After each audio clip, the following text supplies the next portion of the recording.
Dober Den. Before the Air Force had wings, it wore Army boots.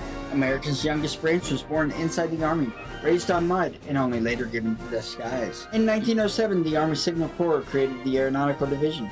Their job, balloons, kites, and the right flyer. The Army bought its first plane in 1909, and suddenly, aviation wasn't just a hobby, it was a military experiment. Soldiers traded horses for hangars, and the Army became the Air Force's reluctant parent. Basically, the Air Force started as the Army's weird science project. By 1918, aviation had grown into the Army Air Service. Pilots flew biplanes over trenches, dropped bombs, and firing machine guns. It wasn't glamorous. It was dangerous, muddy, and barely organized. But it proved air power mattered.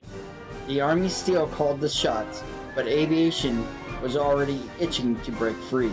The infantry fought face to face. The pilots fought face to cloud. By 1926, Congress created the Army Air Corps. This was the test pilot era. Billy Mitchell warned that air power would decide wars, and the Army mostly ignored him.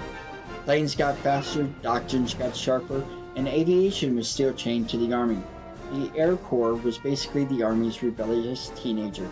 Loud, fast, and always grounded. In 1941, the Army Air Force was born. By 1945, they had 2 million personnel and 80,000 aircraft, bigger than most nations' entire armies. Strategic bombing, D-Day, Pacific campaigns, the Army Air Forces proved air power wasn't support. It was decisive. Aviation had outgrown its parent.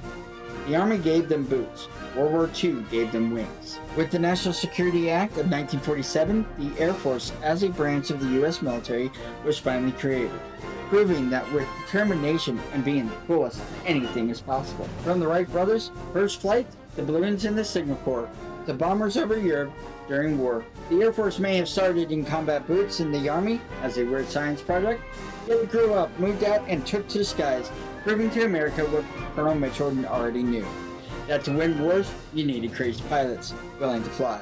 So every September 18th, we celebrate the birthday of the Air Force. We thank them for the gift of flight. And from a former paratrooper, thanks for the lift.